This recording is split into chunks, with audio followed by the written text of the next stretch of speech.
பெங்களூருவில் இருந்து வரவழைக்கப்பட்டுள்ள நவீன ராட்சத இயந்திரத்தின் உதவியுடன் எண்ணெய் படலங்களை உறிஞ்சி சேகரிக்கும் பணி நேற்று மாலை முதல் தொடங்கியுள்ளதாக அதிகாரிகள் தெரிவித்துள்ளனர்.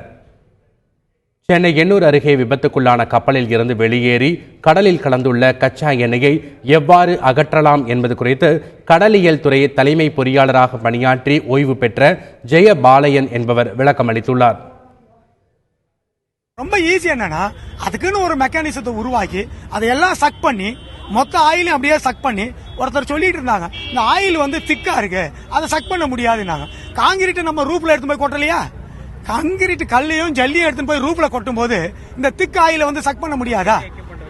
அது ஒண்ணும் இல்லைங்க, அது ஆயில் அது ஒண்ணும் இல்லை. அதாவது ட்ரெஜர் மாதிரி, நாட் ட்ரெஜர், அதாவது இந்த டக் இருக்கும், அந்த டக் மாதிரி ஒரு இதை கிரியேட் பண்ணி சக்ஷன் அப்பாரட்டஸ் வைக்கணும். அந்த சக்ஷன் அப்பாரட்டஸ்ல வந்து எல்லாத்தையும் சக் பண்ணிட்டு உள்ளுக்குள்ள ஆயில் செப்பரேட்டர் வழி அதை சர்க்குலேட் பண்ணி அதை சென்ட்ரிஃபியூஜ் பண்ணி அதை எடுத்துட்டு போய் ஆயில் தனியா வாட்டர் வெளியே போயிடும், ஆயில் மொத்தம் ஸ்டோர் ஆயிடும். தெர் இஸ் ஸ்டோரேஜ் டேங்க், ஒரு 200-300 metric tons of storage tank எல்லாம் சின்ன சின்ன ஷிப்ல இருக்கு, அதில் ஸ்டோர் பண்ணிட்டு போயினே இருந்திருக்கலாம்.